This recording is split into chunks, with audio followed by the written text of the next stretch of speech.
नमस्कार आदाब, मैं मोहम्मद तनवीर रहमान और आप देख रहे हैं क्राइम इंडिया प्रेस सच का सामना। आज वक्फ बोर्ड अमेंडमेंट के खिलाफ एक ज़बरदस्त आंदोलन कोलकाता के रामलीला मैदान में किया गया। आइए सुनते हैं इस आंदोलन में आए पब्लिक के क्या कहना है। जैसे कि आप जानते हैं कि वक्फ अमेंडमेंट बिल 2024 जो अब 2025 हो चुका है, ये पिछले कई सालों से इसके लिए प्रोटेस्ट, आंदोलन, धरना, मीटिंग हो रहा है। लेकिन ये हमारी बदनसीबी है कि बीजेपी गवर्नमेंट ने इस बिल को पास करने में कामयाबी हासिल किया। ये हमारी बदनसीबी भी है और हमारी कमज़ोरी भी है। कमज़ोरी इसलिए है कि आज हम 5 उंगल बचे हुए हैं फिरका के नाम पर, पार्टी के नाम पर। अगर हम एक हो जाएं तो दुनिया की कोई ताकत नहीं है जो हमारे मुकाबले खड़े हो सके। लेकिन हम अब जब भी हुकूमत किया है अल्लाह के करम से पूरी दुनिया में, तो किसी भी इंसान के साथ, किसी भी मजहब के साथ जुल्म और ज़्यादती नहीं किया जैसे कि आज बीजेपी हुकूमत कर रहा है। ये बीजेपी हुकूमत और ये RSS, ये दोनों का प्लान ये है, इससे ना ही सिर्फ मुसलमान टारगेट में हैं बल्कि ये हिंदू, मुस्लिम, सिख, ईसाई किसी को नहीं छोड़ने वाला। ये लड़ाई को ये हिंदू मुसलमान करके दिखा रहा है, लेकिन दरअसल ये लड़ाई हिंदू मुसलमान का नहीं है मेरे भाइयों।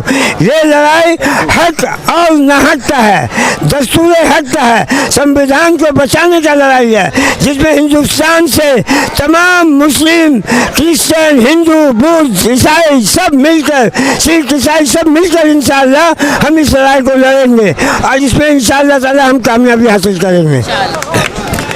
एक बात और बता दूं कि आज से कबल कुछ हफ्ता आप लोगों ने देखा होगा कि all India Muslim personal board की तरफ से एक ऐलान हुआ था कि हाथों में काला पट्टी बांध कर आएँ, और आप सबों की मस्जिदों से ये ऐलान हुई थी कि आप हाथ में काला पट्टी बांध कर नमाज पढ़ने जाएं। लिहाजा हम लोगों ने ये अमल किया।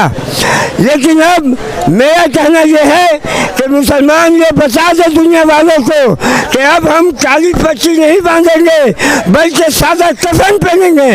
या तो हम शरीयत इस्लाम को बचाएंगे या जामे शहादत लेंगे, लेकिन हम ये कानून को पास होने नहीं देंगे इंशाअल्लाह।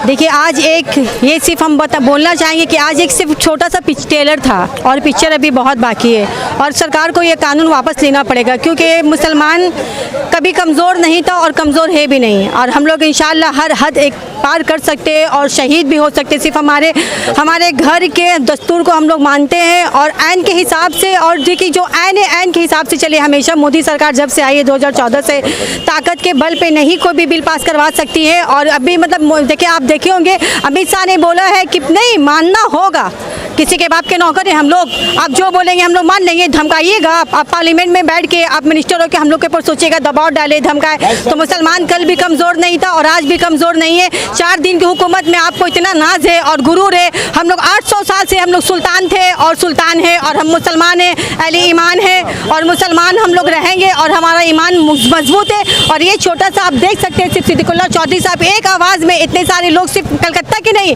मतलब बहुत दूर से ग्राम पंचायत से लोग आए। क्यों आ रहे हैं? क्योंकि नाराज़गी है, नाराज़गी है। और ये सही बात है, मुसलमान के 1% भी नहीं है और मुसलमान अब जाग चुका है। अब मुसलमान सिर्फ नहीं, हमारे साथ हमारे सिख भाई भी है, हमारे हिंदू भाई भी है, हमारे क्रिश्चियन भाई भी है। ये सिर्फ हम अकेले नहीं है। हक की आवाज़ में हमारे साथ हमारे माइनॉरिटी, हमारे मेजॉरिटी, हमारे जितने भी लोग हमारे साथ, सब हमारे साथ है। और इंशाअल्लाह ताला ये वक्फ बिल वक्फ बिल जो हम लोग पास होने नहीं देंगे और इसके खिलाफ हम लोग हर एक कदम उठाएंगे। एहतजाज जारी रहेगा। अगर जिस तरह से शाहीन बाग बनना था, हम लोग फिर एक शाहीन बाग बनाएंगे इंशाअल्लाह ताला, और इस बिल को हम लोग रिजेक्ट करवा के रहेंगे। ये सोचना चाहिए कि देखिए, ये हिंदू, मुसलमान और सिख, ईसाई आपस में जो लड़ा रहे हैं अच्छी बात नहीं है। उनको चाहिए कि देश किस तरह आगे बढ़े, उनको चाहिए कि बच्चों का फ्यूचर कैसा कायम है, इनको चाहिए कि देश में अमन व शांति रखे। एक प्राइम मिनिस्टर होने का नाते उनको ये सब काम शोभा नहीं देता। जो वो चाहते हैं वो हो नहीं सकता, क्योंकि ये वक्फ बिल को पास नहीं होना चाहिए और हम लोग इसके खिलाफ आवाज़ उठाए हैं, आवाज़ उठाते रहेंगे इंशाअल्लाह, ताकि हम लोग आगे बढ़े और बढ़ते रहेंगे। अगर वक्त आया तो हम लोग अपने जान पर भी खेल जाएंगे। देखिए हम लोग मुसलमान हैं, हम लोग कभी ये सोच के घर से नहीं निकलते कि हम लोग वापस जाए, क्योंकि हम लोग सर पर हमेशा कफन बांध के ही निकलते हैं और निकले हैं आज तक, ताकि ये बिल वापस ले और अमन व शांति के साथ रहे। ये ज़मीन जो हम लोगों के पुरखों ने दी है, बाप दादाओं ने दी है, ये सबाबे जारिया के जरिए दिए, हम लोग नहीं खोज रहे अपने ज़मीन को। आप हमारी ज़मीन को क्यों खोज रहे हैं? आपका मकसद ये ज़मीन को दान करना नहीं है, ये बड़े बड़े जो अडानी अरमानी हैं उन लोगों को मॉल बनाने के देने के लिए है, ताकि इससे 2 पैसे कमाएं। अरे कमाएंगे किसके लिए कमाएंगे जब आपका आवाम जी सही नहीं है, आपके आवाम खुश नहीं है। ऐसा प्राइम मिनिस्टर हम लोगों ने कभी नहीं देखा। आप और सारे देश देखिए, कभी देश से कोई आवाज़ निकलता। बस यही एक भारत है जहाँ हिंदू मुसलमान से ईसाई लेकर आप पड़े हुए हैं, मगर ये काम गलत है। प्लीज़ हम आपसे भी रिक्वेस्ट करें कि ये बिल वापस करवाइए, ताकि कायम से आराम से हम लोग रहें और आप भी रहें। काला कानून वापस लीजिए, सुकून से रहने दीजिए। मोदी सरकार का एक चीज़ देखिए, इंसान तो इंसान, वो जानवर तो को नहीं छोड़ ले। हमारे बेमुँह के जानवर जो आप देख सकते होंगे, हैदराबाद के करनाल में 4000 एकड़ ज़मीन में उसको जलाया जा रहा है और हमारे जानवर रो रहे हैं, उनका आंसू गिर रहा है, उनका कहर। तो देखिए हम लोग तो आपके लिए बद्दुआ नहीं, बहुत सारे बद्दुआ एक साथ आपको लगने वाला है। और साथ ही साथ हम लोग के जो बेमुँह के जानवर है, जिसको आपने नेशनल बर्ड्स का खिताब दिया है, मोर रो रहे हैं, हाथी रो रहे हैं, शेर रो रहे हैं, हर एक चीज़। कितना तड़पाइएगा मोदी जी, हम लोग को चैन से तो जीने नहीं दे रहे और मरने के बाद हम लोग को चैन से अब सोने भी नहीं दीजिएगा। तो हम लोग इतना नहीं सहने वाले हैं। अब जितना सहने का था हम लोग सह चुके, अब हम लोग नहीं सहने वाले और नहीं चुप रहने वाले हैं। बस आप ये देख लीजिए, यहाँ से टेलर अभी पूरा पिक्चर आपके सामने आना बाकी है इंशाअल्लाह ताला। अस्सलाम वालेकुम वरहमतुल्लाहि वबरकातुहू। जैसा कि आप देख रहे हैं, आज रामलीला पार्क में जो है मुख्तलिफ तंजीम के पुकार पे मुसलमानों ने जो है एकजा हुआ है। इसका मकसद कोई फ़िरका वाराना ताल्लुकात नहीं है। ये जो हुआ है ये मुसलमान के पुकार से हुआ है। यहाँ मुख्तलिफ अक़ायद के लोग आए हुए हैं और तमाम का एक मकसद है किस तरह यकसू होकर हम अब जो है अपने वतन के लिए जो है वतन के लिए काम करना है। और इसमें ये बात याद रखना चाहिए कि हम लोगों को वतन तभी आगे बढ़ेगा जब हम एक दूसरे से मिलजुल के काम रहेंगे, क्योंकि हमारा जो हिंदुस्तान जो है डेमोक्रेसी है और डेमोक्रेसी मतलब में यहाँ एक और है, यहाँ सेकुलर मज़हब है। यहाँ ऐसा बात नहीं है जो मनमानी कम कर सके।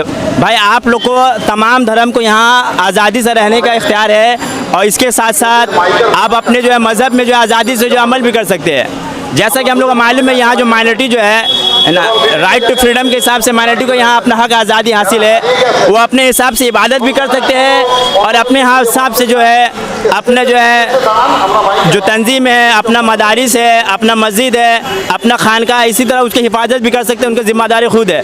ये सिर्फ मुसलमान के लिए नहीं है बल्कि हर मज़हब के लिए है, चाहे वो जैन रहे, चाहे बुद्ध रहे, पंजाबी रहे, है ना, ये क्रिश्चियन रहे, सबको अपना आज़ादी हासिल है। और यहाँ थोड़े से बात के लिए जो है कि यहाँ ये लूटने का कोशिश एक है, ये हम लोग को बाज़ाहिर लग रहा है कि बहुत अच्छा काम कर रहा है। हुकूमत जो है मुसलमान का प्रॉपर्टी, वक्फ प्रॉपर्टी को लेके जो है फलाही के काम में लगाएगी। ये तो दिखावा का बात है। अगर हुकूमत को फलाही का काम में लगाना है तो हुकूमत अपना प्रॉपर्टी क्यों ना दान में देती है? लेने का मंसूबा क्यों? भाई देने वाला बन जा। जब देने वाला बन जाएगी तो हाँ समझ में आएगी इसमें फ़ायदा क्या नज़र आ रहा है। फ़ायदा सबको मालूम है किसका फ़ायदा होगा। ये बड़े तबके का फ़ायदा है, मजदूर तबका का कोई फ़ायदा नहीं है, मतवस्त तबका का कोई फ़ायदा नहीं है।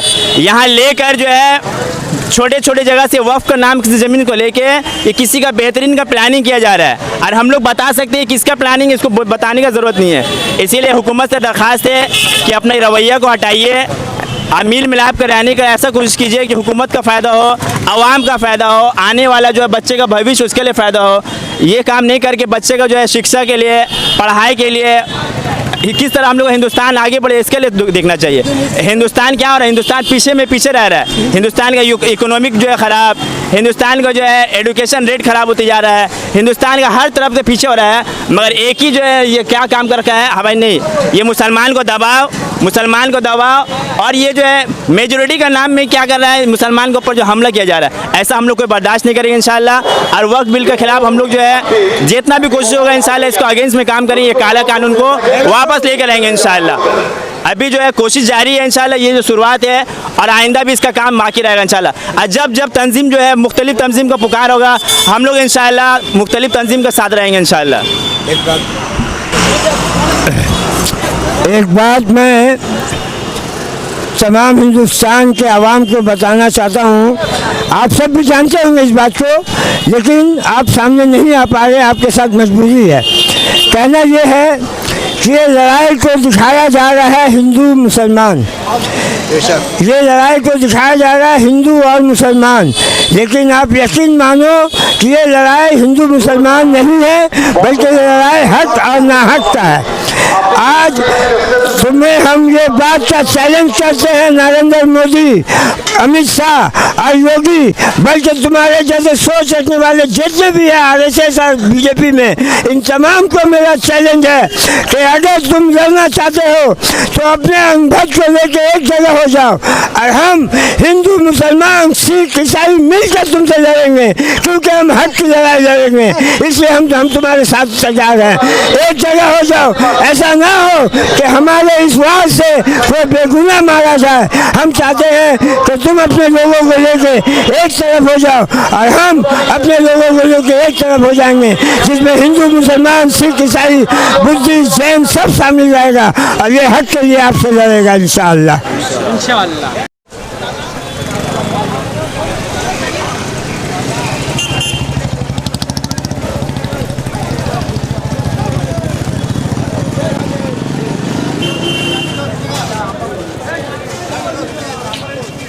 लेफ्ट